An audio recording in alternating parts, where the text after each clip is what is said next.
الحمد لله نحمده ونستعينه ونستغفره ونؤمن به ونتوكل عليه ونعوذ بالله من شرور أنفسنا ومن سيئات أعمالنا من يهده الله فلا مضل له ومن يضلل فلا هادي له ونشهد أن لا إله إلا الله وحده لا شريك له ونشهد أن سيدنا وسندنا وحبيبنا وشفيعنا ومولانا محمدا عبده ورسوله صلى الله تعالى عليه وعلى آله وأصحابه وبارك وسلم. أما بعد فأعوذ بالله من الشيطان الرجيم. بسم الله الرحمن الرحيم. قل أعوذ برب الفلق من شر ما خلق ومن شر غاسق إذا وقب ومن شر النفاثات في العقد ومن شر حاسد إذا حسد. بسم الله الرحمن الرحيم. قل أعوذ برب الناس ملك الناس إله الناس من شر الوسواس الخناس الذي يوسوس في صدور الناس من الجنة والناس.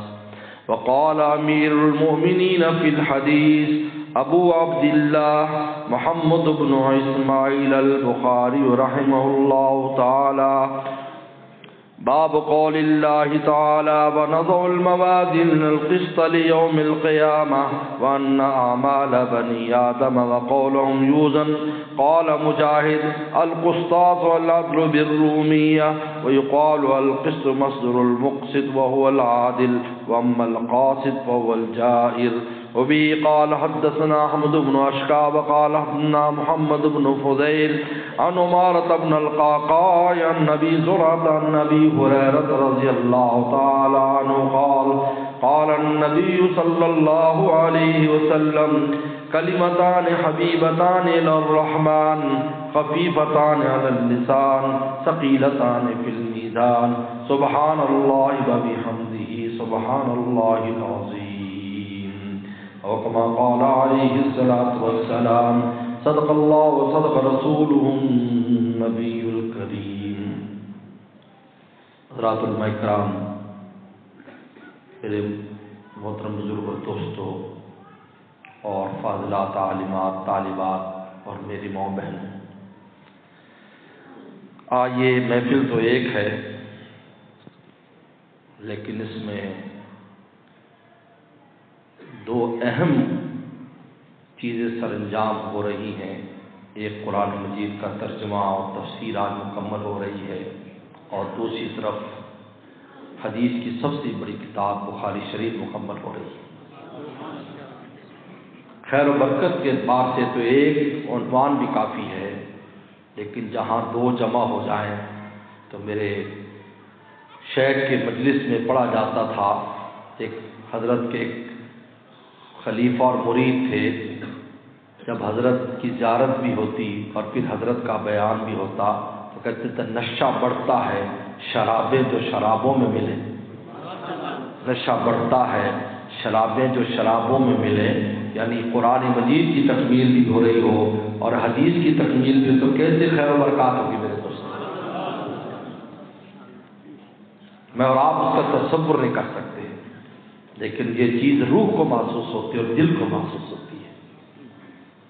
اگر ایسی محافل نہ ہوتی، ہمارا ایمان، ہمارا دل، ہماری روح زنگ آلود ہو جاتی. جس طرح لوہے کو پانی زنگ میں کھا جاتا ہے، مٹی کھا جاتی ہے، یہ دنیا داری ہمیں کھا جاتی ہے. لیکن اللہ تعالیٰ نے ایسے بہانے بنائے ہیں، نماز کی صورت دے دی، قرآن کی صورت دے دی، رمضان کی صورت دے دی، حج عمرے کی صورت دے دی، علم کی صورت دے دی، حدیث کی صورت دے دی، تفسیر کی صورت دے دی، تاکہ ایمان والوں کا ایمان ہمیشہ تر و تازہ رہے اور زنگ آلود نہ ہو. میرے دوستو، قرآن مجید کی آخری دو صورتوں کو معوذتین کہتے ہیں۔ معوذ پناہ پکڑی جانے، پناہ پکڑنے کا طریقہ بتایا، پناہ پکڑی جانے والی صورتیں جس کے ذریعے ہم اللہ تعالیٰ کی پناہ پکڑتے ہیں، معوذتین۔ لیکن اس میں دو بہت اہم باتیں ہیں، میں بہت اختصار سے بات کروں کیونکہ دو چیزیں ہیں۔ اول تو ایک چیز ایسی ہے کہ اس میں کتنا ٹائم لگ جائے، لیکن انشاءاللہ بہت اختصار کے ساتھ، اور یہ اللہ تعالیٰ نے شروع سے بڑوں کے صدقے اور میرے والد صاحب کے صدقے یہ فن عطا کیا ہے کہ مختصر میں سارا نمٹا دیں۔ ایک گلاس میں دریا پلا دو۔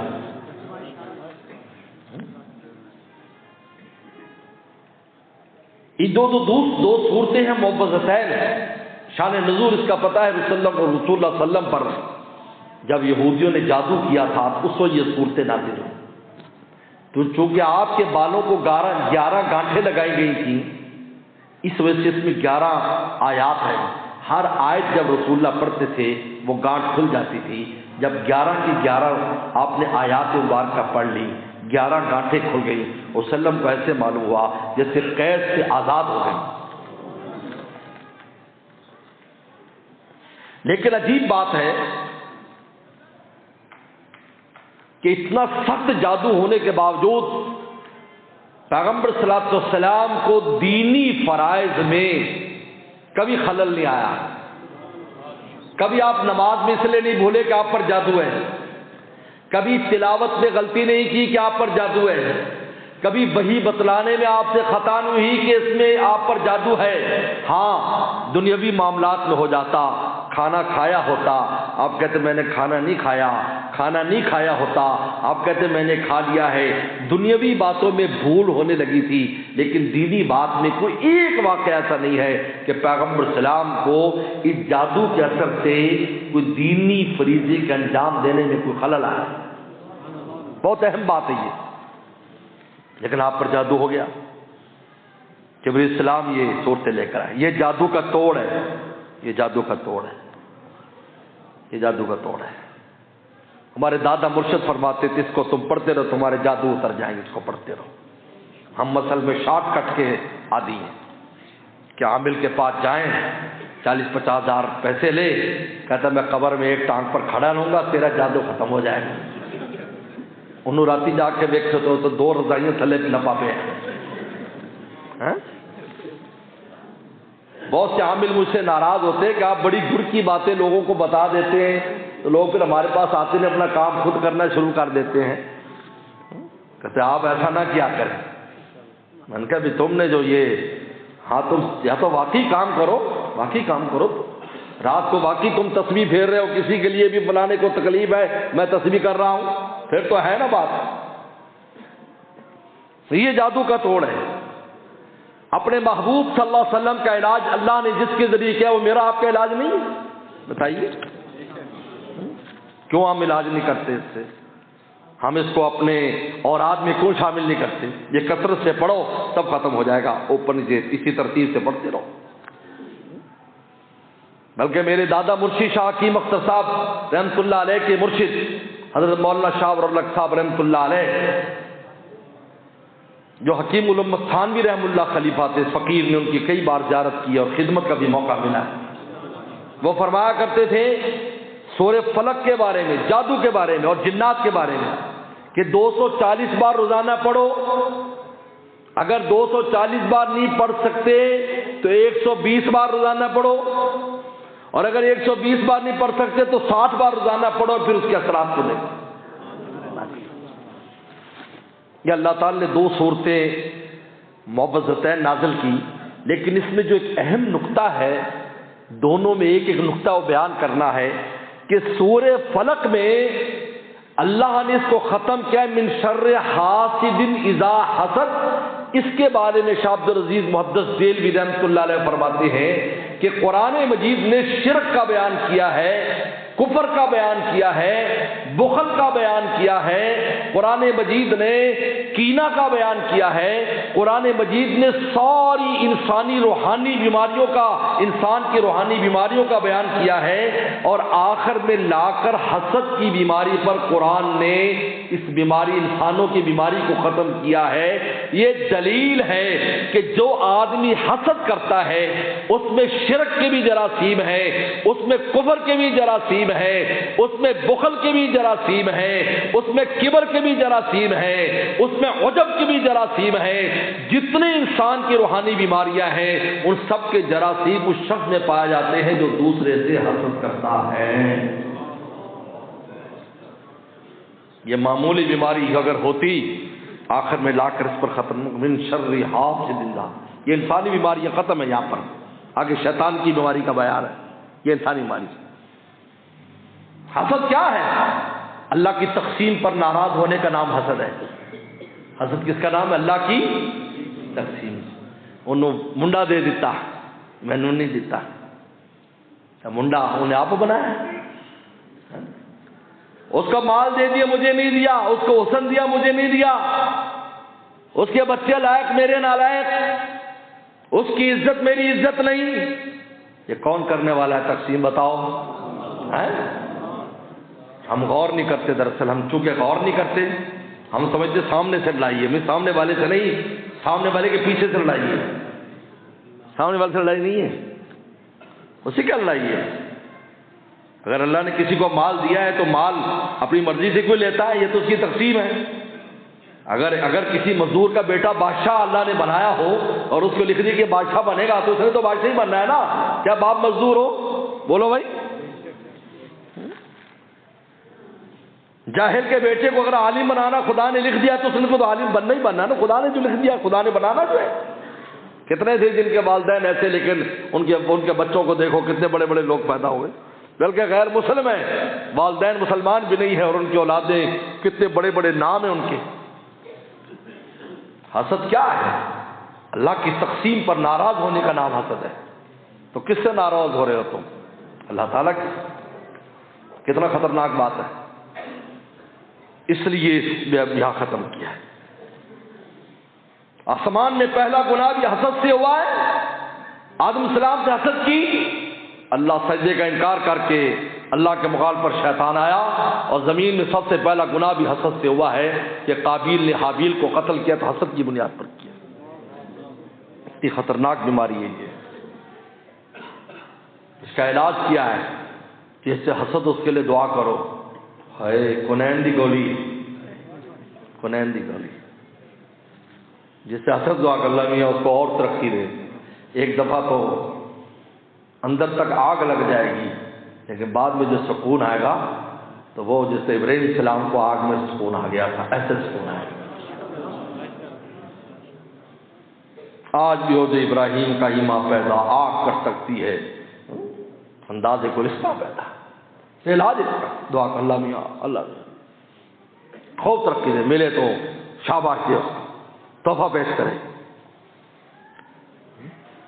پھر وہ جلتا رہے گا۔ اگر اس سے تمہارے ساتھ ہے تم مزے کرو، تمہیں نیند آئے گی، وہ ویلیم 5 اور ویلیم 80 کی گولیاں کھائے گا پھر بھی نیند نہیں آئے گی۔ یہ حسد ایسی چیز ہے، رات کو نیند بھی نہیں آتی، پریشان ہے۔ اس لیے یہاں پر حسد اس من شر حاسد اذا، اور اس میں ایک نقطہ اور سن لو، دل میں اگر ایسی چیز پیدا ہو جائے، تھوڑا سا دل میں انسان کے کبھی سنتا فلاں نے ترقی کر لی تو دل میں تھوڑی سی جلن آ جاتی ہے، وہاں تک معافی ہے، منہ سے نہیں نکالنا، ہاتھ سے عمل نہ کرنا، اندر کی اندر ہی مکا دینا، معافی ہے۔ حسد ہے، جب حسد کرے گا تب برا ہے، اگر اندر ہی دبا گیا، جیسے غصہ آنا برا نہیں، اس کا اظہار کرنا برا ہے۔ والکاظمین الغیظ، غصہ تو ہے دبا جاتے، خدا نے تعریف کی ہے، دل میں آئی ایسی بات لیکن دبا گیا، زبان سے اظہار نہیں کیا، ورنہ زبان سے کم از کم کر دیتا ہوں میں جاننا ہوں پتا ہے، مولو میں پتا، میں جاننا، میں اب اچھی طرح جاننا، لوگوں کا جواب ہوتا ہے اچھی طرح جاننا ہے۔ ہمارے ایک ڈی سی صاحب آئے تھے بیچارے، ہم ایسی بات کر دیتے ہیں، خطرناک بھی ہوتی لیکن کیا کریں۔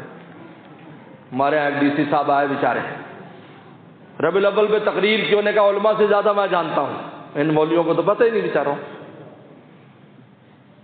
تو میں نے اگلے دن اپنے بڑے بھائی صاحب کو اور ایک علماء کا وفد تیار کیا، میں تو کم ہی جاتا ہوں، میں نے کہا ان کے پاس جاؤ اور یہ ساری لسٹیں لے جاؤ، بلکہ کچھ کتابیں بھی لے جاؤ بخاری وغیرہ کی، کہ ہم نے یہ تو پڑھی ہوئی ہیں، یہ تو آپ نے پڑھی ہوئی، آپ نے اس کے علاوہ جو پڑھی ہے وہ بتاؤ تاکہ ہم بھی پڑھ کے آپ جیسے عالم بن جائیں۔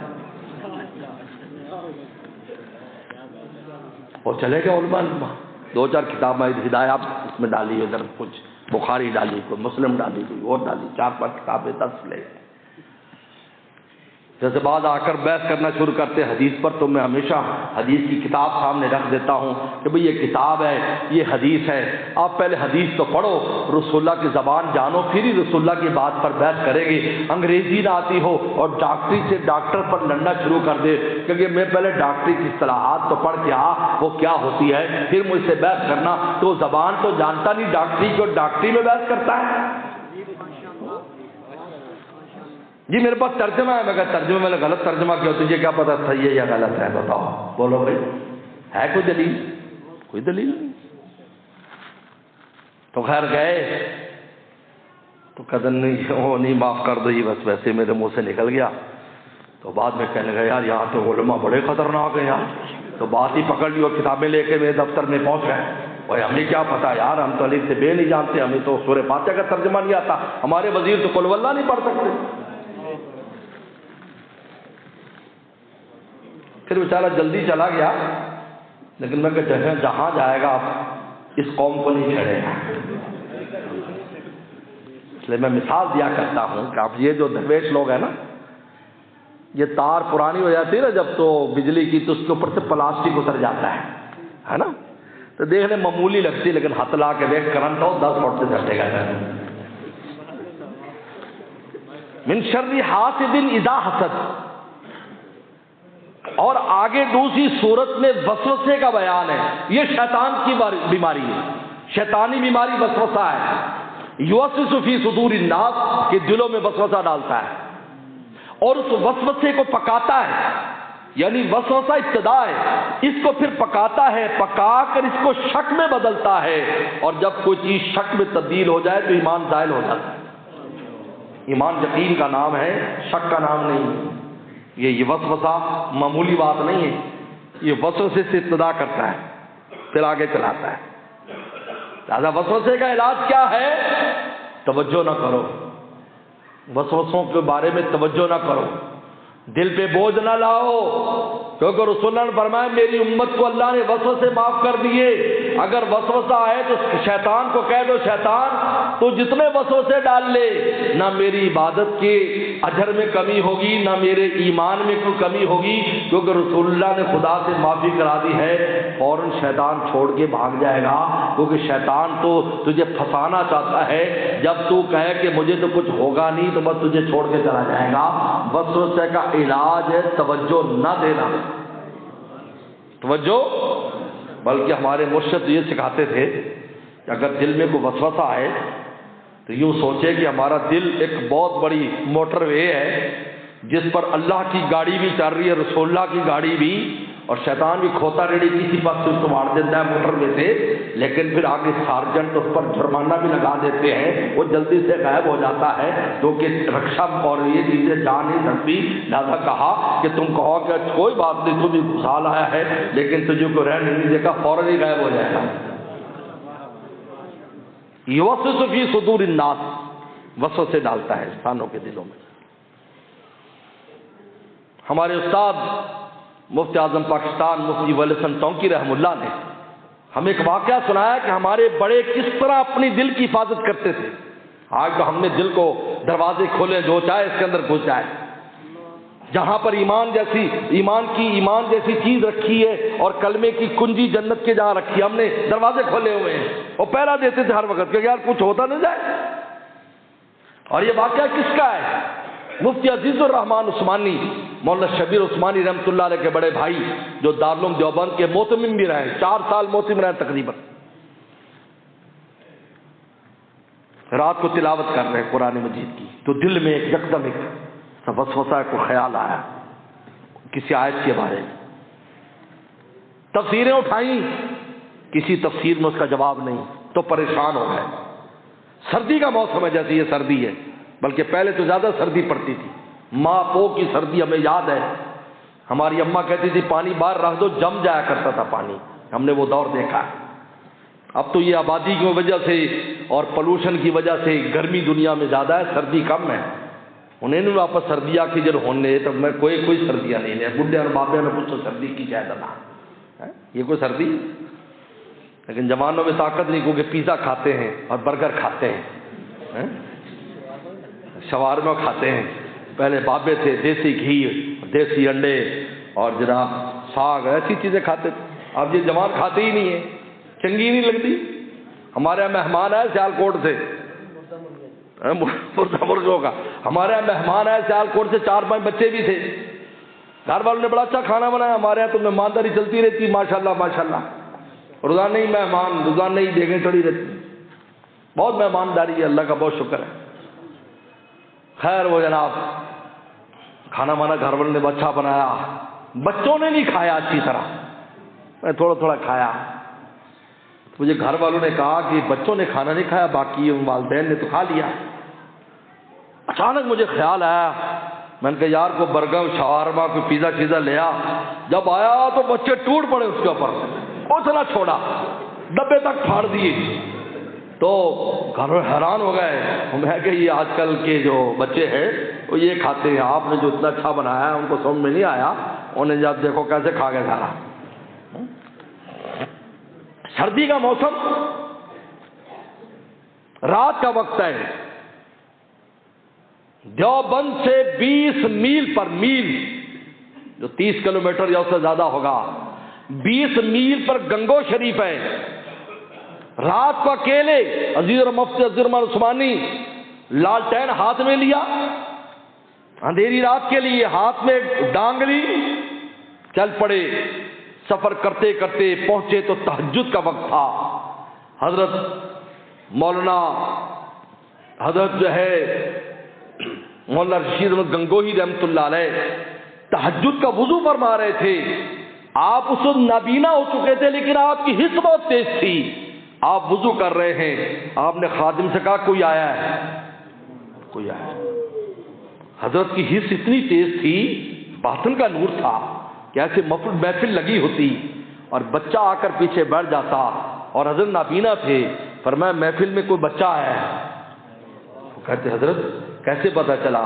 کہا کہ بچے کا سانس بھی مجھے محسوس ہوتا ہے کہ بچہ سانس لے رہا ہے۔ حضرت کیا باطن کی نگاہ کھلی، تو ہم نے فرمایا کوئی آیا ہے۔ انہوں نے جب سلام کیا، ان کے مفتی صاحب اس وقت آنا کیسے ہوا؟ حضرت وضو کر رہے ہیں۔ کہا کہ فلاں آیت کے بارے میں دل میں ایسے آ گیا، فلاں چیز حل نہیں ہو رہی۔ کہا کہ مفتی صاحب اس کا تو یہ جواب ہے۔ اوہ کتنا اللہ والے تھے، کتنے بڑے عالم۔ کہا اس کا تو یہ جواب ہے۔ اور فرماتے مجھے ایسے لگا کہ جیسے یکدم نور کا کوئی گولا میرے دل میں گھس گیا ہو، اور میرا بالکل وہ ایمان یقین میں اضافہ ہو گیا، اور اس آیت کے بارے میں بالکل ایسے شیشہ ہو گیا، مجھے چمکتے سورج کی طرح بات مجھ پر واضح ہو گئی۔ میں نے کہا حضرت جزاک اللہ، اب میں واپس چلتا ہوں۔ ہم نے کہا بھائی صبح ناشتہ کر کے جانا۔ کہا کہ نہیں حضرت میں نے دیوبند میں سبق پڑھانا ہے، میں واپس پہنچنے تک سبق میں پہنچ جاؤں گا۔ چنانچہ راستے میں فجر پڑھی اور سیدھے دار حدیث میں جا کر اپنا سبق پڑھایا۔ اتنی عبادت کرتے تھے۔ آج ہم اپنے دلوں کے اندر ایسی چیزیں لیے پھرتے ہیں، ہمیں کبھی فکر نہ ہوئی کسی عالم کے پاس، کسی بزرگ کے پاس جا کر بیٹھ، جب بیٹھنے سے ہی مسئلے حل ہو جاتے ہیں، بیٹھنے سے، کیونکہ دلوں میں اندھیرا ہے۔ جہاں اندھیرا ہوتا ہے وہاں چمگادڑیں آتی ہیں، وہاں سانپ آتے ہیں، وہاں چوہے آتے ہیں، وہاں بچھو آتے ہیں۔ جب دل میں اندھیرا ہوتا ہے شیطان گھستا ہے، وسوسے لاتا ہے، دل میں نور آتا چلا جائے، غائب ہو جاتا ہے۔ یوسوس فی صدور الناس، قرآن نے کہا دلوں میں وسوسے ڈالتا ہے۔ اللہ فرماتے قل کہہ دیجیے اعوذ برب الفلق، رب فلق سے میں پناہ مانگتا ہوں۔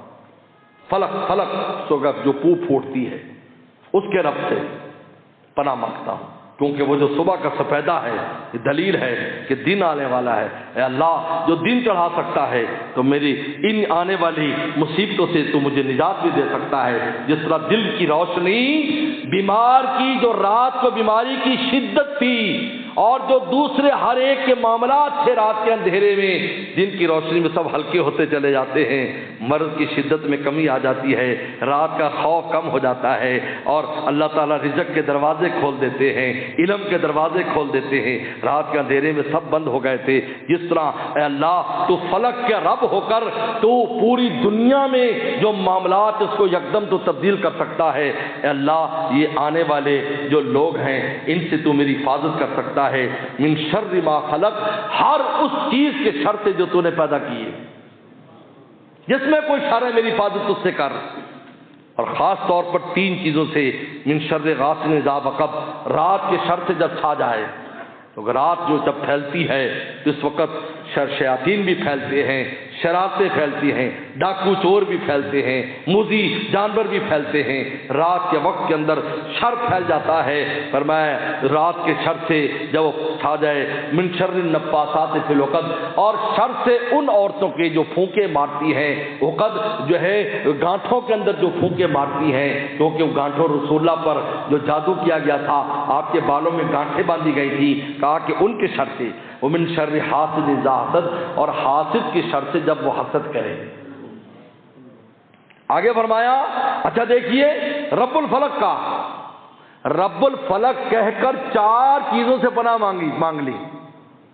اے فلک کے رب 4 چیز سے پناہ دے، اور آگے دیکھیں قل اعوذ برب الناس ملک الناس الہ الناس، اے میں کہہ دیجئے پناہ مانگتا ہوں لوگوں کے رب کی، لوگوں کے بادشاہ کی، لوگوں کے معبود کی۔ 3 چیزوں کے بعد پناہ ایک سے مانگی جا رہی ہے، من شر الوسواس الخناس، کہا کہ اس وسواس کے شر سے جو خناس ہے، جو دلوں میں وسوسے ڈال کے پیچھے ہٹ جاتا ہے، الذی یوسوس فی صدور الناس، جو دلوں میں وسوسے ڈالتا ہے، من الجنۃ والناس، وہ جنوں میں سے بھی انسانوں میں سے۔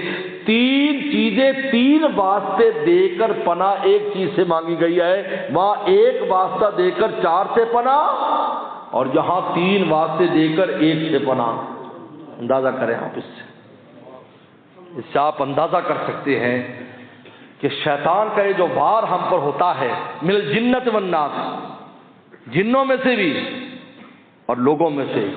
لوگوں میں وہ ہیں جو آج میڈیا پر بیٹھے ہوئے دین پھیلا رہے ہیں، میڈیا پر بیٹھ کر غلط لوگ، کوئی ڈاکٹر، کوئی انجینئر، کوئی فلاں کو فلاں وسوسے ڈال رہا ہے، فتنے بنے ہوئے ہیں۔ ان کے لوگ باتیں سن کر ہمیں فون کرتے، جی یہ بات آئی ہے، اس کے بارے میں کیا جواب ہے؟ میں کہا کہ تمہیں کہ یہ کوئی یہ کہہ دے یار تیرا ابا جڑا فلانا ہے، میں نے شک ہے وہ تو تیرا ابا نہیں ہے، کیوں جی؟ پھر تم کیا کرو گے؟ مولانا صاحب تسا میرے ابا کا نکاح پڑھایا سی، مینوں دسنا ہے یہی میرا ابا ہے؟ کدے پوچھنا ہے تم؟ اللہ رسول کے بارے میں پوچھتے ہو؟ اتنے کمزور ہو تم؟ اس کے منہ پہ مارو کہ تو جھوٹ بولتا ہے، غلط کہتا ہے۔ قرآن میں جو ہے حق سچ ہے، حدیث میں جو ہے حق سچ ہے، تو جو بات کر رہا ہے غلط کر رہا ہے۔ اور بات ہے میں اس لیول کا نہیں، تم کہتے میں اس لیول کا نہیں کہ میں جو ہے وہ بات سمجھ سکوں یا پورا جانتا ہوں، تو علماء سے جا کر آج تک ایسے لوگ علماء کے متھے نہیں لگے، متھے نہیں لگے، کبھی متھے نہیں لگے۔ یہ مفتی مسعود صاحب کراچی سے چلے جہلم گئے، اور جہلم کا وہ جو ٹھگ تھا وہاں سے بھاگ گیا، انجینئر کا میں بھاگ گیا وہاں سے۔ دیکھو کیا بناؤ بھائی، من الجنۃ والناس، لوگوں میں سے بھی ہیں لوگ شک پیدا کرتے ہیں، یار یہ ایسے کیسے، ایسے کیسے؟ جیسے حضرت تھانوی کسی نے کہا جی ایک ڈاکٹر کہہ رہا ہے کہ ہم بندر کی اولاد ہیں، ڈاکٹر ڈارون کہتا ہے، آج بھی یہ نظریہ چل رہا ہے، مسلمانوں میں کہہ رہے لوگ۔ میں انگلینڈ میں گیا ایک دفعہ، تو وہاں پر باقاعدہ اخبار دکھایا وہ ساتھیوں نے کہ مسلمان کہلانے والے انہیں جلوس نکالا کہ ہم بندر کی اولاد ہیں، اور ڈاکٹر ڈارون نے کہا ہے۔ تو حضرت تھانوی رحمۃ اللہ کسی نے کہا حضرت ایک ڈاکٹر نکلا ہے انگلینڈ میں، انگلینڈ کا یہ، وہ کہتے ہیں کہ ہم انسان بندر کی اولاد ہیں۔ انہوں نے کہا تجھے کیا غم ہے؟ ہر ایک اپنا نسب بیان کرتے تو وہ بندر کی اولاد ہوگا پر نبیوں کی اولاد ہے، کی مسئلہ ہے؟ کیوں بھائی؟ کوئی کہے میں چوڑے چمار کی اولاد ہوں، ہمیں کیا اس سے اختلاف ہے؟ کیوں ہوگا بھائی؟ تو ہوگا بندر کی اولاد ہوگا. ہم تو نبیوں کا اولاد ہے. پہلا ہمارا ابا آدم، دوسرا بنو علیہ السلام. پہلا ہمارا آدم علیہ السلام ہے، دوسرا ہمارے باپ نوح علیہ السلام. تو نبیوں کو اولاد ہے. ہم میں سے ہر ایک کا سلسلہ کسی نبی سے لا کے لگے گا. نوح علیہ السلام سے ان کے 4 بیٹے تھے، ان 4 بیٹوں کی اولاد ہم سارے ہیں، انہی میں سے سارے. تو ان کا بھی کیا اختلاف ہے؟ اگر وہ کہتا بندر کہتے تو بندر کی اولاد. میں افریقہ گیا ایک دفعہ، تو افریقہ میں ساتھیوں نے کہا جی چلو تمہیں کچھ سیر بھی کرائیں. چلو بھائی. ہم ایک جگہ پر لے گئے تو وہاں پر ایک بہت بڑا بن مانس کھڑا ہے. اس کے اوپر وہ کھال، اس کی کھال میں بھس بھرا ہوا ہے، جس کو پنجابی میں بوکی کہتے ہیں. کیا کہتے ہیں وہ جو گائے کے بچے کی بنا دیتے ہیں نا، جس کا بچہ مر جائے دودھ نہیں دیتی، وہ پھر اس کے قریب کرتے، بورا کہتے ہیں. وہ بنا ہوا کھڑا ہے. تو میرے ساتھ افریقہ کے ساتھی بھی تھے. تو وہاں ایک کالا پہرا دے رہا ہے اس کا نا. تو میں نے کہا اس کو پوچھو یار یہ یہاں پر اتنا باڈی گارڈ ہے تو یہ مردہ ہے اور وہ بھی جانور. تو وہ کہنے لگا یہ انسانوں کا باپ ہے. کیا کہنے لگا؟ میں نے کہا اس کو کہو تمہارا باپ ہے، ہمارا نہیں. بہت ہنسا وہ افریقی بہت ہنسا آگے. میں نے کہا تمہارا فادر ہے، ہمارا فادر نہیں. من الجنۃ والناس، جنوں میں سے بھی انسانوں میں سے بھی ہے. اس میں دوستو یہ 2 صورتیں حدیث شریف میں آتا ہے جو آدمی فجر کے بعد آخری تینوں کل 3 بار پڑھے گا اور مغرب کے بعد 3 بار پڑھے گا، اس کو کوئی شر نقصان نہیں پہنچائے گا اور ہر خیر اس کو ملے گی. رسول اللہ کے الفاظ ہیں. چھوٹا سا معمول ہے، کر کے دیکھو آپ حیران ہو جاؤ گے، آپ حیران ہو جاؤ. صبح شام اور سوتے ہوئے رسول اللہ 1 بار پڑھا کرتے تھے. اس کے بعد امام بخاری رحمۃ اللہ علیہ کی کتاب ہے بہت اختصار کے ساتھ. امام بخاری رحمۃ اللہ علیہ نے کتاب لکھی ہے، 16 سال میں کتاب لکھی گئی، جو ہم 1 سال میں پڑھا دیتے ہیں، لکھی میں 16 سال میں. بڑا ہی لمبی چوڑی مباحث امام بخاری کی ہیں. امام بخاری رحمۃ اللہ علیہ نے باب کو ختم کیا وزن اعمال پر، اس لیے کہ وزن اعمال جب ہو جائے گا، انسانوں کا فیصلہ ہو جائے گا، اس کے بعد سب رجسٹر بند. فریق فی الجنہ فریق فی السعیر، ایک جماعت جنت میں چلے جائے گی، دوسروں میں چلی جائے گی. یہ آخری کام ہے، ورنہ مرنے کے بعد بھی کام جاری ہے. مرنے کے بعد کام بند نہیں ہوتے. کوئی نیکی چھوڑ گیا ہے، نیکیاں پہنچ رہی ہیں، صدقہ جاریہ پہنچ رہا ہے، ایصال ثواب پہنچ رہے ہیں، دعائیں پہنچ رہی ہیں، علم پڑھایا تھا پہنچ رہا ہے، ابھی پہنچ رہا ہے پیچھے سے. اگر سیئہ جاریہ برائیاں چھوڑ گیا، برائیاں پہنچ رہی. اس لیے کہ اللہ والے فرماتے تھے خوش قسمت وہ انسان ہے کہ موت کے ساتھ اس کے گناہ ختم ہو جائیں، ورنہ لوگ ایسے کام کر جاتے ہیں کہ مرنے کے بعد بھی ان گناہوں کی گرمی پہنچتی رہتی ہے. موت کے بعد کام ختم نہیں ہوئے، چل رہے ہیں. میدان محشر میں بھی ختم نہیں ہوں گے، وہاں بھی چل رہے ہیں، وہاں بھی کام چل رہے ہیں. ایک دوسرے کے پیچھے بھاگ رہے، مجھے نیکیاں دے دو، دوسروں کو گھسیٹ رہے ہیں، تو نے میری نیکی دینی، تو نے میرا قرضہ دینا تھا، لا مجھے نیکیاں دے. وہاں بھی چل رہے. لیکن جب وزن ہو جائے گا اس کے بعد بات ختم ہو جائے گی. ایک جماعت جنت میں، ایک دوزخ میں.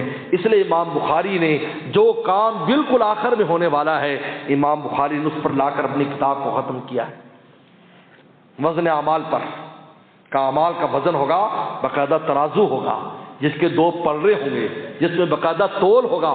اور بڑی عجیب بات یہ ہے کہ وہ ترازو اتنا بڑا ہوگا کہ 7 زمین 7 آسمان ایک پلڑے میں آ سکتے ہیں، لیکن رتی بھی تولے گا، ماشا بھی تولے گا، پاؤ بھی تولے گا، ادسیرا بھی تولے گا. ورنہ دنیا میں ایسا نہیں ہوتا کہ بڑا ترازو چھوٹا وزن تولتا ہو اور چھوٹا ترازو بڑا وزن تولتا ہو. سونار کے کانٹے پر کلو 2 کلو نہیں تول سکتے اور 5 کلو اور جو ہے وہ روئی توڑنے والے پر سونا نہیں تلتا، چاندی نہیں تلتی. ٹرک تولنے والے پر روئی نہیں تلتی، 5-10 کلو کا تو پتہ بھی نہیں چلتا میرے دوستو. لیکن اللہ کا ترازو ایسا ہے، اتنا بڑا ہونے کے باوجود بھی رتی بھی ہوگی، مثقال ذرہ جس کو کہتے ہیں ذرے کے برابر بھی ہوگی، اس کا وزن بھی تول کر واضح کر دے گا کہ اس کا 1 ذرہ نیکی بڑھ گئی ہے یا 1 ذرہ نیکی کم ہو گئی. عجیب و غریب میزان ہے اور اتنا بڑا. داؤد صلی اللہ علیہ وسلم نے کہا تھا اے اللہ میں میزان دیکھنا چاہتا ہوں. اللہ تعالی نے پردے ہٹا دیے، پردے ہٹا دیے. نبی کی نگاہ نے دیکھا اتنا بڑا میزان، بے ہوش ہو گئے. ہوش میں آئے، اللہ نے پوچھا اے داؤد کیا ہوا؟ اللہ اتنا بڑا میزان کون بھر سکتا ہے اس کو نیکیوں سے؟ اللہ تعالی نے فرمایا میں اگر بندے سے خوش ہو جاؤں، ایک کھجور جو میرے رستے میں دی ہے اس کو اتنا بڑا کر دیتا ہوں کہ میزان کا پلڑا بھر دے. لا الہ الا اللہ اخلاص سے کہا ہو، اس کے نور سے میزان کا پلڑا بھر جائے. فرمایا حدیث میں آتا ہے الحمدللہ یمل المیزان، سبحان اللہ یمل المیزان. یہ کلمے جو آ رہے ہیں ثقیلتان بالمیزان، اللہ اکبر یمل المیزان، لا الہ یمل المیزان، یہ میزان کو بھر دیں گے. آپ کہیں یہ چھوٹا سا کلمہ کیسے بھر دے گا؟ یہ چھوٹا سا بلب ہے، اس کو روشنی کتنی جگہ پر ہے، اس کا جسم کتنا، روشنی کتنی، کیوں بھائی جسم کتنا روشنی. لیکن اللہ کے نور، اس کے نور میں پتہ کیا فرق ہے؟ اس کے نور میں پھیلاؤ ہے، وزن نہیں. لیکن اللہ کے نور میں پھیلاؤ بھی ہے، وزن بھی ہے. سن لو، یہی وجہ لما تجلی ربو، جب اللہ تعالیٰ کی تجلی اور نور ظاہر ہوا، پہاڑ وزن سے دب گیا، پھٹ گیا. نور بھی تھا، وزن بھی تھا، نور بھی تھا. یہ اللہ تعالیٰ کے نور کا اثر ہے. دوزخ جب کہے گی میرا پیٹ نہیں بھرا، حدیث میں آتا ہے کہ اللہ اپنا قدم رکھیں گے، وہ ایک نور ہوگا خاص، وہ نور جب اس میں رکھیں گے وزن سے دوہری ہو جائے گی کہ قط قط قط قط، اے اللہ میں بھر گئی بھر گئی بھر گئی، بس مجھے اور کوئی مخلوق نہیں چاہیے، میرا پیٹ بھر گیا. اس نور کا اتنا وزن ہوگا کہ وزن سے وہ دوہری ہو جائے گی. جیسے کسی کے پیٹ پر وزن ڈالے تو درد سے دوہرا ہو جاتا ہے. فرمایا کہ یہ جو کلمات ہیں جس میں اللہ تعالی کی توصیف ہے، اللہ کی تعریف چھوٹے نہیں ہیں، تیرے دیکھنے میں چھوٹے ہیں، تیرے ادا کرنے میں آسان ہیں، لیکن وہاں ان کا بہت وزن ہے، پورا میدان بھر دیں گے. اس لیے وزن اعمال پر امام بخاری نے لا کر اپنی کتاب کو ختم کیا ہے اور آگے ایک عجیب بات کی ہے اور کہا نزل الموازین القسط لیوم القیامہ. امام بخاری کی بڑی عجیب عادت ہے. امام بخاری عقیدے کا مسئلہ جب آتا ہے، کوئی عقیدہ ثابت کرنا ہوتا ہے، کیونکہ وزن اعمال اہل سنت کا عقیدہ ہے کہ والوزن حق، کہ وزن قیامت کے دن اعمال کا وزن ہونا حق ہے، اس پر عقیدہ لانا فرض ہے، واجب ہے. اب یہ حدیث جو لا رہا ہے وہ خبر واحد ہے، لیکن امام بخاری جب بھی کوئی عقیدے کی بات لائے گا تو قرآن کی آیت پیش کرے گا، کیونکہ جب قرآن کی آیت ہو گئی، قطعی دلیل آ گئی، تو جب دلیل قطعی آ جائے اس سے فرضیت اور عقیدہ ثابت ہو جاتا ہے. جو نزل الموازین القسط لیوم القیامہ، کہ ہم قیامت کے دن انصاف کے تول رکھیں گے. موازین میزان کی جمع ہے، لیکن ہوگا ایک ہی میزان، لیکن اس کی عظمت کی وجہ سے، اس کی بڑائی کی وجہ سے جمع استعمال کیا.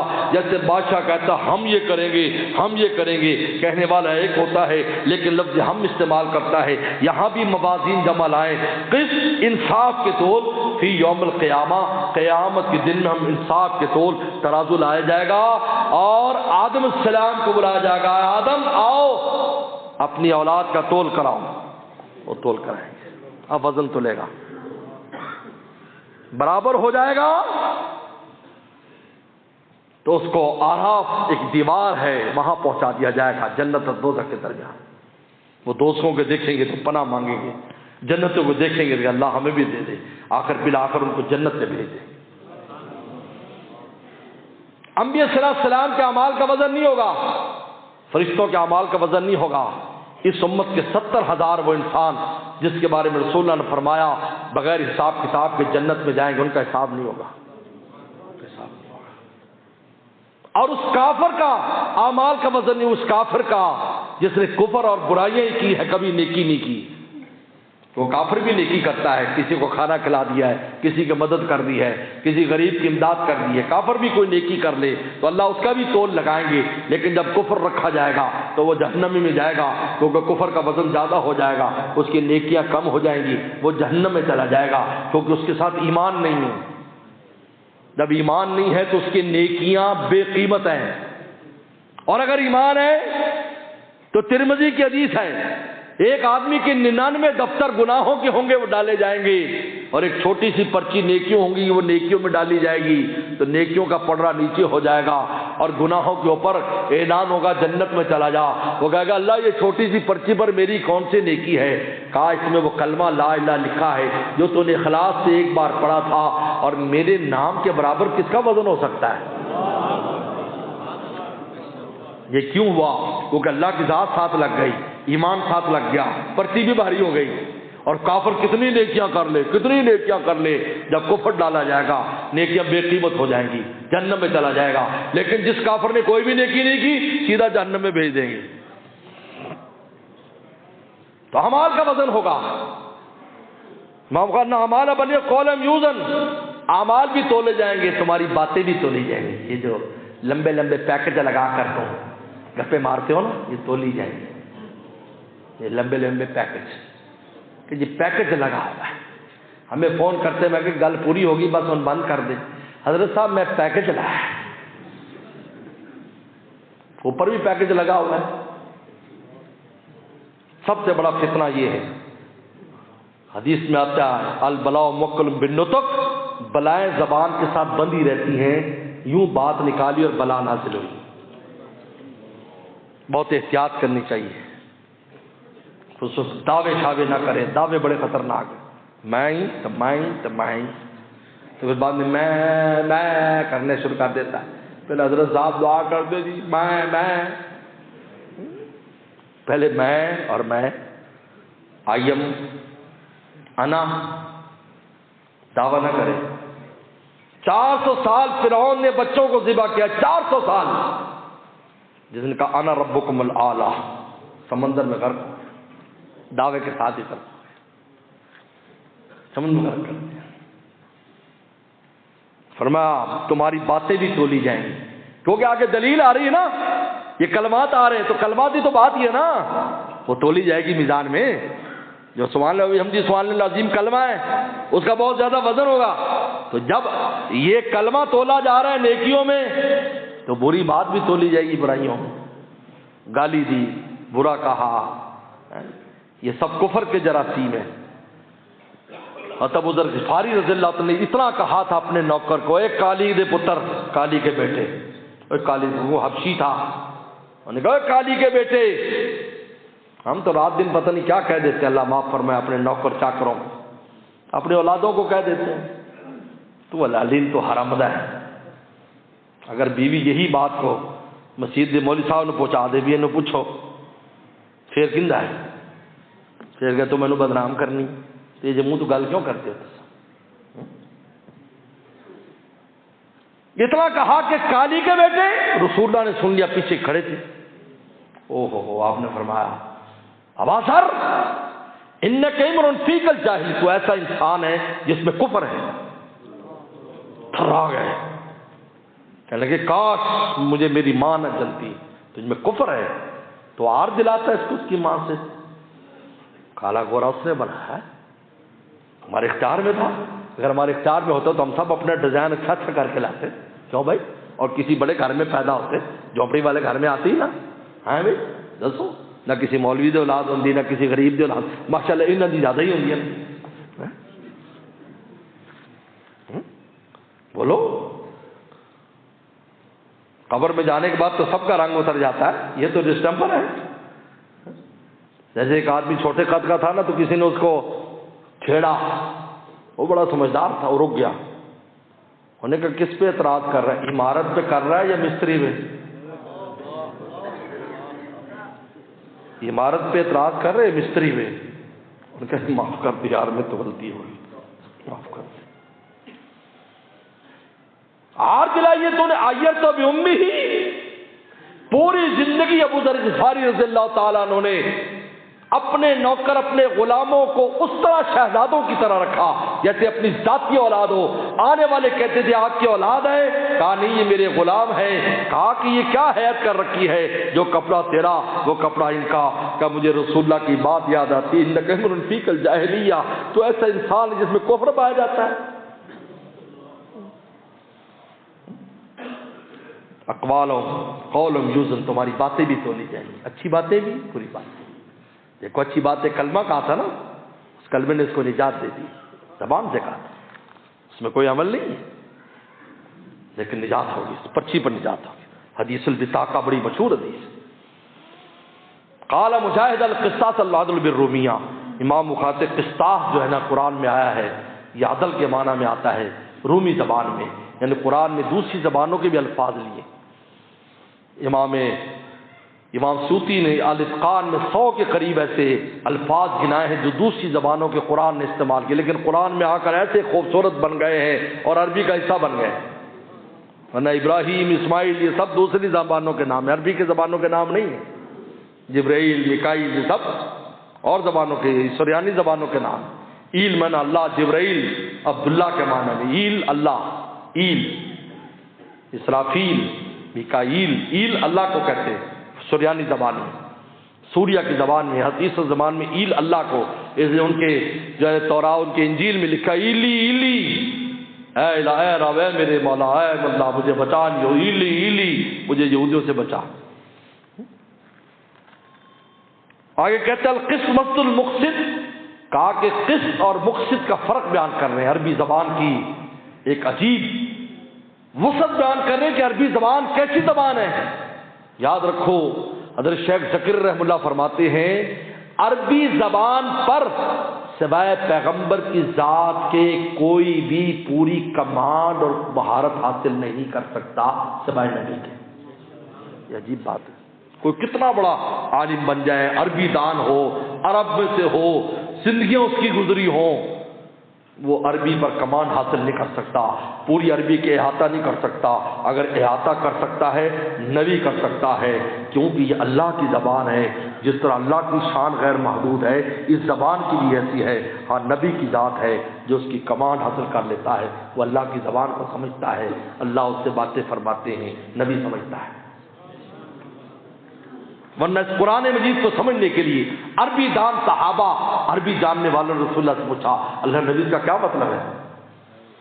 اگر عربی پر ہوتا، ترجمہ پر ہوتا کہ خالی ترجمہ دیکھ کر ہم علم حاصل کر لیتے تو صحابہ تو عربی جانتے تھے، ان کی زبان میں لغت میں قرآن آیا، وہ پیغمبر سے کیوں پوچھتے؟ اب دیکھو کتنے سوال پوچھے، ہمیں سمجھا دیجیے۔ لیکن یعلم الکتاب والحکمہ، اے پیغمبر ان کو کتاب اللہ بھی سمجھاؤ کہ یہ قرآن میں ہے کیا، کس طرح کرنا ہے۔ تو قسط اور مزد المقسط، قسط اور مقسط کا فرق بیان کر رہے ہیں کہ قسط جو ہے، حالانکہ مقسط میں بھی قسط ہے لیکن مقسط باب افعال میں جائے تو عدل کے معنی میں، اور اگر ثلاثی مجرد میں رہے تو ظلم کے معنی میں۔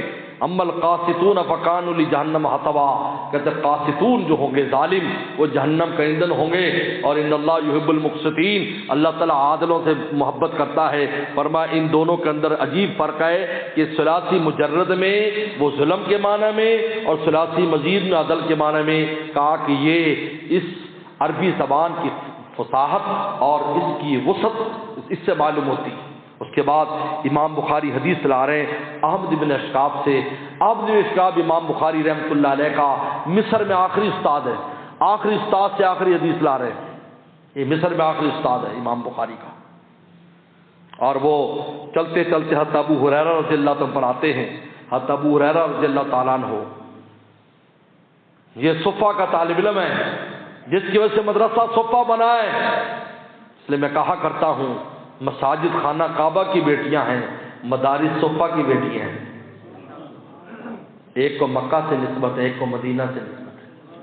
مدرسوں کو مدینہ سے نسبت ہے، مسجد کو مکہ سے نسبت ہے۔ کوئی ہے کہ جہاں مدرسہ اور مسجد ہے وہاں دونوں نسبتیں ہیں، مکی بھی مدنی بھی۔ مدنی نسبت مدرسے والوں کے پاس ہے، مکی نسبت مسجد والوں کے پاس، اس لیے خانہ کعبہ کی طرف متوجہ ہیں۔ اور مدرسے میں وہ قرآن حدیث پڑھا جاتا ہے جو صفہ میں رسول اللہ صحابہ کو پڑھاتے تھے۔ نسبتیں ہو گئی۔ ابو ہریرہ رضی اللہ تعالیٰ، ہریرہ بلی کا ابا، وہ کہ اکیلے جب تھے، بعد میں تو 80 طالب علم ہو گئے، اکیلے تھے تو بلی پالی تھی، کلا بندہ ہوتا ہے کوئی نہ کوئی میں شوہر رکھ لیتا ہے، ایک چھوٹی سی بلی تھی، وہ ہر وقت اپنے بغل میں رکھتے تھے، بلکہ اپنی آستین میں، یہ ہماری طرح عربوں کی آستین نہیں ہوتی، پورا تھیلا ہوتا ہے، اس میں سارا سامان ڈال کر یوں کر کے لے کر سامان آتے ہیں، وہ ایسی آستین نہیں ہوتی تھی، یہ نہ سمجھنا اپنی آستین، یہ تو وضوء سے اتنے نہیں جاتی،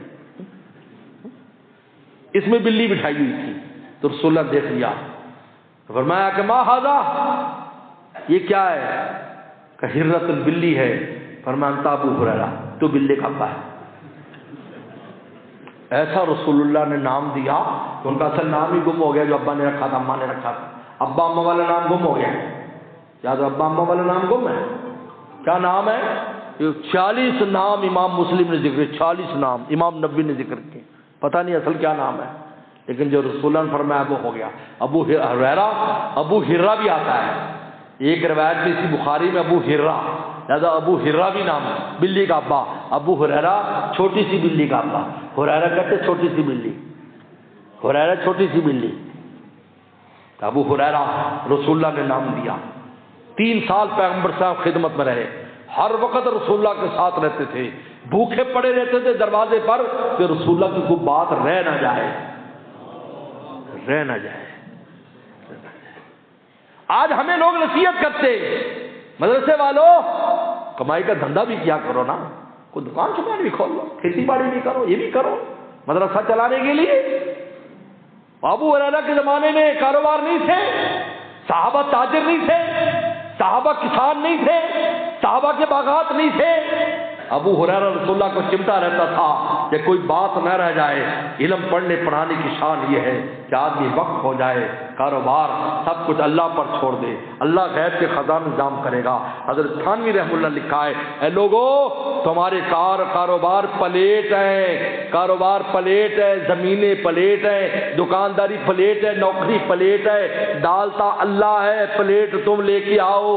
لیکن وہ ایسے لوگ بھی ہیں جن کو پلیٹ بھی دیتے ہیں، ڈال کے بھی دیتے ہیں۔ ابو ہریرہ نے کیوں نہیں کیا؟ کام کر سکتے تھے، صحابہ بھی تو چلے جاتے تھے مجلس کے بعد، کہتے میں اس لیے پڑھا رہتا تھا کہ آپ کو بات فرمائے تو رہ نہ جائے، اس لیے 5374 حدیثیں روایت کی، 5374، سب سے زیادہ حدیثیں روایت کرنے والے، وہ ہر وجہ چمٹے رہتے تھے۔ بلکہ کہتے ہیں کہ میں کسی نے کہا تم بھوکے ہوتے تھے، پیٹ کیسے بھرتے تھے؟ کہ جب رسول اللہ کو دیکھ لیتا میری بھوک مٹ جاتی تھی۔ کیا شرک! رسول اللہ کو دیکھ لیتا میری بھوک مٹ جاتی تھی، مجھے احساس نہیں رہتا تھا بھوک کا، تو میں فوراً حدیث جو رسول اللہ فرماتے میں یاد کرنا شروع کر دیتا، آپ جو بات بھی فرماتے، کیونکہ آپ جو بھی بات بھی رسول اللہ نے فرمائی وہ حدیث بن گئی، اس میں سے مسئلے نکل گئے۔ چھوٹی سی بات، آدھا جملہ رسول اللہ نے فرمایا، ہزار مسئلے فقہا نے نکالے، چھوٹے سے جملے میں، چھوٹے سے جملے میں 100 مسئلے نکالے ایک ایک حدیث سے۔ پھر چھوٹی سی بات دیکھنے میں چھوٹی تھی، رسول اللہ نے فرمایا اللہ نے مجھے جوامع الکلم بنایا، میں سمندر کو کوزے میں بند کر دیتا ہوں۔ جب کھولا تو کہا نہیں، تو سمندر تھا، وہ قطرہ نہیں تھا، وہ سمندر نکلا۔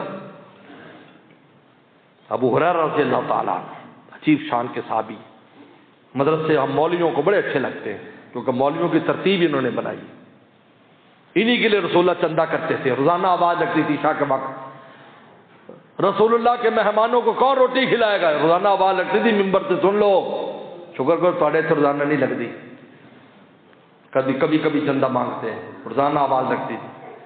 کون؟ آپ خود فرماتے میرے مہمانوں کو کون روٹی کھلائے گا؟ سنو، جس کے گھر میں ایک کا کھانا ایک ساتھ لے جائے، دو کہو دو ساتھ لے جائے، تین کو تین ساتھ لے جائے، چار کو چار ساتھ لے جائے۔ صحابہ کھڑے تھے، حضرت ایک میرے ساتھ بھیج دیں، کیجیے حضرت دو میرے ساتھ بھیج دیں۔ یہ مغرب کے بعد ہوتا، عشاء سے پہلے صحابہ کرام گھروں میں لے جاتے، ان کو کھانا کھلاتے، پھر عشاء کی نماز میں واپس آتے۔ حضرت ابو ہریرہ فرماتے ہیں جس دن جعفر طیار شہید ہوئے ہم صفہ والے بہت روئے، ہمیں بڑا صدمہ ہوا۔ کسی نے کہا کیوں؟ کہا کہ جتنے بچ جاتے تھے وہ جعفر طیار لے جایا کرتے تھے۔ وہ اتنے سخی تھے کہ جب دیکھ لیتے تھے سب گئے، کون رہ گیا جی؟ 10 رہ گئے، 20 رہ گئے، 30 رہ گئے، 80 تھے نا، وہ کہتے ہو کہ آؤ میرے گھر آؤ، میں تم سب کے کھانے کا انتظام کرتا ہوں۔ فرماتے ہیں رسول اللہ نے ارشاد فرمایا کلمتان حبیبتان للرحمن، دو کلمے ایسے ہیں جو رحمان کو بڑے پیارے ہیں۔ حبیبتان محبوبتان الی الرحمن، یعنی اللہ کی شان رحمت نے ان کو محبت میں لے لیا ہے، شان رحمت نے۔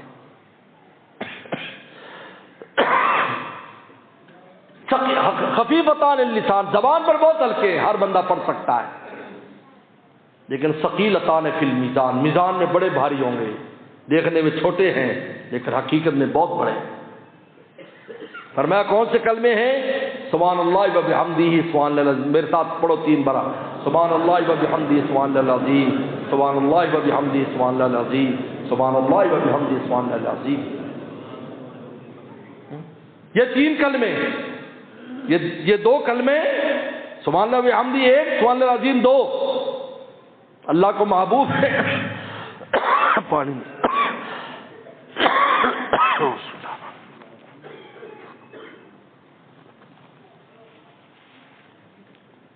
زبان پر ہلکے، کوئی تجوید کی اس کے اندر مسئلہ نہیں ہے کہ قلقلہ کرنا پڑے، حروف حلقی ہوں، حروف مستعلیہ ہوں۔ یہ قاری صاحبان کرتے ہیں، بچوں کا گلا پکڑ پکڑ کر نکلواتے ہیں، لیکن اتنی زیادہ سختی بھی نہ کرے بھائی، درمیانہ چال چلایا کرو، وہ بھی نہیں ہے۔ لیکن ثقیلتان فی المیزان، جب میزان میں رکھے جائیں گے میزان کو جھکا دیں گے۔ سبحان اللہ و بحمدہ، سبحان اللہ کا مطلب کیا ہے؟ میں پاکی بیان کرتا ہوں اللہ تعالیٰ کی، کہ اللہ پاک، ہر آیت سے پاک ہے، ہر اس کا نام ہے تنزیہات، ہر عیب سے پاک قرار دینا، مخلوقات کی جو کمزوریاں ہیں اس سے اللہ کو پاک قرار دینا، کہ نہ کھاتا ہے، نہ پیتا ہے، نہ سوتا ہے، نہ اونگتا ہے، نہ بیوی ہے، نہ بچے ہیں، نہ اس کو مکان کی ضرورت، نہ زبان کی ضرورت، تمام احتیاجات سے مبرہ، بلند، اس کو تنزیہات کہتے ہیں۔ لہذا سبحان اللہ کیا کہا آپ نے؟ گویا کہ تمام کمزوریوں سے رب تعالیٰ کو پاک قرار دے دیا۔ وَبِحَمْدِهِ، ہی اس کی تعریف کے ساتھ۔ حمد کا معنی کیا ہے؟ تحمیدات، تمام کمالات اللہ کے ہیں، تمام کمالات ہمارے، کسی کا کوئی کمال نہیں، سن لو، کوئی کمال، سورج کا کوئی کمال نہیں، چاند کا کوئی کمال نہیں، ستاروں کا کوئی کمال نہیں، عالم کا کوئی کمال نہیں، جاگیردار کا کوئی کمال نہیں، ذمہ دار کا کوئی کمال نہیں، سرمایہ دار کا کوئی کمال نہیں، حافظ کا کوئی کمال نہیں، سب کمالات اللہ کے۔ خوبصورت کا کوئی کمال نہیں، سب کمالات اس کے عطا کردہ ہیں۔ کیونکہ جب بھی کوئی عمارت ہوتی ہے اس کا حسن دیکھ کر آدمی کہتا ہے بڑی خوبصورت ہے، دراصل عمارت کی تعریف نہیں ہے، بنانے والے کی تعریف۔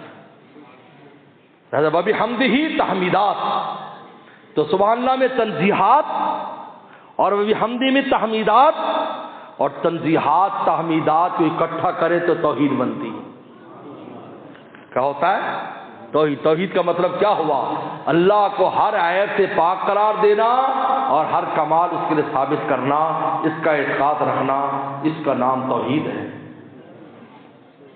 یہ توحید کہتے ہیں نفی التشبیہ والتعطیل واعتقاد الکمال لہو، اعتقاد و عدم شرکت بالالوہیت و خواصہا، کہا کہ اللہ سے تشبیہ کی بھی نفی کرنا، تعطیل کی نفی کرنا، تشبیہ کا مطلب ہے اللہ ہماری طرح ہے، تعطیل کا مطلب ہے اللہ بالکل آرام سے ناکارہ ہو کر بیٹھ گیا جیسے یہودیوں کا عقیدہ ہے، اور اس بات کا اعتقاد رکھنا کہ اللہ کی الوہیت میں، اس کی معبودیت میں کوئی شریک نہیں ہے، اور اس کے جو خواص ہیں اللہ کے اس میں کوئی شریک نہیں۔ تو تحمیدات اور تنزیہات تو سبحان اللہ بحمدہ ہی کہنے میں ایک چھوٹا سا جملہ ہے، لیکن اس میں اللہ کی کمال تعریف تم نے کر دی، ہر عیب سے پاک قرار دے دیا، ہر کمال ثابت کر دیا۔ سبحان اللہ العظیم، پاک ہے وہ ذات، میں پاکی اس ذات کی جو بڑی عظمت و عظیم۔ یہ عجیب بات ہے، پہلے والے جملے میں امید دلائی ہے، سبحان اللہ و بحمدہ، پاکی قرار دیتا ہوں اس اللہ تعالیٰ کی، اس کی تعریف کے ساتھ اس میں امید ہے کہ اللہ رحمت والے ہیں، شفقت والے ہیں، محبت والے ہیں۔ سبحان اللہ عظیم میں اللہ تعالیٰ کا خوف دلایا گیا کہ میری ذات بڑی عظمتوں والی ذات ہے، لہذا چون چرا اگر کیا ایک دم میں فنا کر دیتا ہوں۔ وما غرک بربک الکریم، رب کریم سے کس نے تجھے دھوکے میں ڈالا؟ لہذا عظیم کے اندر خوف ہے، اور تمہارے حمدی میں رجا ہے۔ رجا اور خوف کا نام ایمان ہے، امید اور خوف کا نام، امید بھی ہو اللہ تعالیٰ سے مایوس بھی نہ ہو، خوف بھی ہو اگر میں نالائقی کروں گا تو اللہ تعالیٰ مجھے سزا دیں گے، میں بھاگ نہیں سکتا سزا سے۔ اس لیے دیکھنے میں چھوٹا سا جملہ ہے لیکن ساری صفات آ گئی۔ لیکن ایک بات یاد رکھو، بس میں ختم کر رہا ہوں، سبحان اللہ کو پہلے مقدم کیا ہے اور تحمید کو وہ بھی حمدی بعد میں لائے۔ کیوں؟ اس لیے کہ تنزیہات میں اور آپ سمجھ سکتے ہیں اللہ کو جن عیبوں سے پاک قرار دے رہا ہے وہ ہم سمجھتے ہیں، ہم سمجھتے بیوی بچے کیا ہیں، اللہ کے یہ نہیں ہے۔ ہم کھاتے ہیں، اللہ تعالیٰ کھاتے ہیں۔ ہم پیتے ہیں، اللہ پیتے ہیں۔ ہم سوتے ہیں، اللہ تعالیٰ سنت والا اللہ کو اونگ نہیں آتی۔ یعنی جو عیب ہے وہ انسان سمجھتا ہے، لہذا اس سے پاک قرار دینا سمجھ میں آتا ہے، لیکن اللہ کے کمالات کوئی نہیں سمجھ سکتا کہ اس کی حقیقت کیا ہے۔ ہمارے استاد مفتی ولی حسن ٹونکی رحمۃ اللہ فرمایا کرتے تھے، قیامت کے دن بھی سمجھ نہیں آئے گا کہ اللہ کا علم کیسا، اللہ بصیر کیسے، اللہ سمیع کیسے، اللہ حی کیسے، اللہ قیوم کیسے، اس کی حقیقت کا وہاں بھی ادراک نہیں ہوگا۔ اس لیے لا تدرک الابصار ہے، ہاں نظر آئیں گے لیکن ادراک حقیقت کو انسان نہیں پہچان سکے گا، زیارت تو کرے گا لیکن اس کی حقیقت کیا ہے وہ اللہ کی ذات جانتی ہے۔ اس لیے تحمیدات کو بعد میں بیان کیا ہے، تنزیہات کو پہلے بیان کیا ہے۔ تنزیہات میں اور آپ سمجھتے ہیں، اس لیے اللہ تعالیٰ نے ایک جملے میں، سبحان اللہ، ایک جملے میں عیسائیوں کا عقیدہ ختم کر دیا، صرف ایک جملے میں۔ عیسائیوں کا 3 خدا ہیں، ایک اللہ تعالیٰ، ایک جبریل السلام، عیسیٰ السلام، تینوں مل کر خدائی کرتے ہیں۔ ان کو کہتے ہیں اقانیم ثلاثہ، اور قلوم کا معنی ہوتا ہے ستون۔ اقانیم ثلاثہ 3 ستونوں پر دنیا قائم ہے، اور ایک روایت میں حضرت مریم علیہ السلام اللہ کی بیوی ہیں، نعوذ باللہ۔ قرآن مجید نے ایک بات کر کے عقیدہ ختم کر دیا، کانا یا کلان الطعام، عیسیٰ اور اس کی ماں روٹی کھایا کرتے تھے، اتنی بات کہہ کر سب کچھ ختم کر دیا کہ جو روٹی کا محتاج ہوگا نہ خدا ہو سکتا ہے، نہ خدا کی بیوی ہو سکتی ہے، نہ بیٹا ہو سکتا ہے، کیونکہ بیٹا بھی خدا باپ والی شان کا ہونا چاہیے، بیوی بھی شوہر کی شان کی ہونی چاہیے۔ کانا یا کلان الطعام، وہ تو دونوں روٹی کھاتے تھے، جو روٹی کی محتاج ہے خدا کیسے بنے گے؟ ایک جملے میں ختم کر دیا۔ اس لیے میرے دوستو، سبحان اللہ، اس لیے جو بزرگ تلقین کرتے ہیں سبحان اللہ کا کثرت سے ذکر کرے تاکہ ہمارے اندر بھی پاکی، اللہ تو پاک ہے، ہمیں فائدہ ہوگا۔ خواتین کے لیے خاص طور پر سبحان اللہ کا ذکر کیا کرے، 300 بار سبحان اللہ پڑھا کرو۔ جن کو بہت شیطان تنگ کرتا ہے، سبحان اللہ پڑھو گے دل میں پاکیزگی آتی جائے گی۔ اور یہ جو تسبیح حدیث شریف میں بیان کی ہے، حدیث میں تو 100 بار اگر کوئی پڑھے گا روزانہ، سمندر کی جھاگ کے برابر گناہ ہوں گے تو معاف ہو جائے گا۔ یہ چھوٹا سا جملہ ہے، یہی پڑھ لے سبحان اللہ سبحان اللہ العظیم۔ جب دل میں ایسا خیال آنے لگے، شیطان ستانے لگے، نفس شیطان، اس کا ورد شروع کر، سبحان اللہ العظیم سبحان اللہ العظیم سبحان اللہ العظیم، یہ شروع کر دو، پاکی آنا شروع ہو جائے گی۔ شیطان دوڑ جائے گا۔ اور یہ امام بخاری نے ذکر کی حدیث پر لا کر ختم کیا، کہا ذکر اذکار بھی ہے، کہا تسبیح بھی پھیرا کرو۔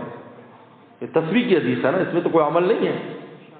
بات کہتے جی بس عمل یہ ہے تو سب کچھ ہے، ایسا نہیں ہے بھائی۔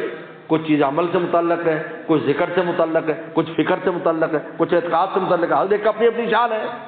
ایک ہی میں سب کو گھوٹ دینا یہ بے عقلی کی بات ہے، جہالت کی بات ہے۔ بھائی علم عمل ہی کرو بھائی، اس میں کیا عمل؟ سبحان اللہ سبحان اللہ عظیم، یہ تو پڑھنے کی چیز ہے نا، اس میں کوئی رکوع سجدہ تو نہیں کر رہے ہیں، پڑھنے کی چیز ہے۔ ذکر کرو، اعتقاد والی چیز میں اعتقاد رکھو، پڑھنے والی میں پڑھو، عمل کرنے والے میں عمل کرو۔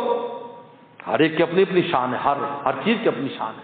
یہ ذکر کی حدیث ہے، امام بخاری نے ذکر کی حدیث پر ختم کر، اور بھی سبحان اللہ والی حدیث پر کہ اگر مجلس کے آخر میں سبحان اللہ پڑھو گے مجلس کی کمی کوتاہی معاف۔ امام بخاری نے کہا 16 سال میں نے کتاب لکھی ہے، آج مجلس میری ختم ہو رہی ہے، یہ حدیث لا کر امام بخاری نے کام لے لیا کہ 16 سال میں اللہ جو غلطی ہوئی معاف کر دے، جو نیکیاں قبول کر لے۔ ہم سے بھی جو غلطیاں ہوئیں، پورے سال ہم نے بخاری شریف پڑھائی ہے، اس میں جو کمی کوتاہیاں ہوئیں وہ معاف، اور جو نیکیاں ہوئیں وہ قبول۔ وآخر دعوانا الحمدللہ رب العالمین۔ اللهم لك الحمد كما انت، وصل على محمد كما انت، وقفل بنا كما انت، انك انت اهل التقوى والمغفرة۔ ربنا ظلمنا انفسنا وان لم تغفر لنا وترحمنا لنكونن من الخاسرين۔ اللهم انا نسألك الهدى والتقى والعفاف والغنى۔ یا اللہ اس تفسیر کے ختم کو بھی قبول فرما، بخاری شریف کے ختم کو بھی قبول فرما، اس مجلس کو بھی قبول فرما، ان باتوں کو بھی قبول فرما۔ یا اللہ اس ادارے کو، اس مسجد کو دن دگنی رات چگنی ترقی عطا فرما۔ یا اللہ جنہوں نے مولانا ساجد صاحب نے قرآن مجید مکمل کرایا ہے، یا اللہ ان کو اور تمام جو سامعین تھے اس وقت پورے کئی سال تک قرآن سنتے رہے، ان کو یا اللہ برکت نصیب فرما اور ان کے لیے قرآن کو مفید فرما۔ بخاری شریف جن نے پڑھائی ہے، جن طالبات نے پڑھی ہے، ان کے لیے بھی اس کو نافع فرما۔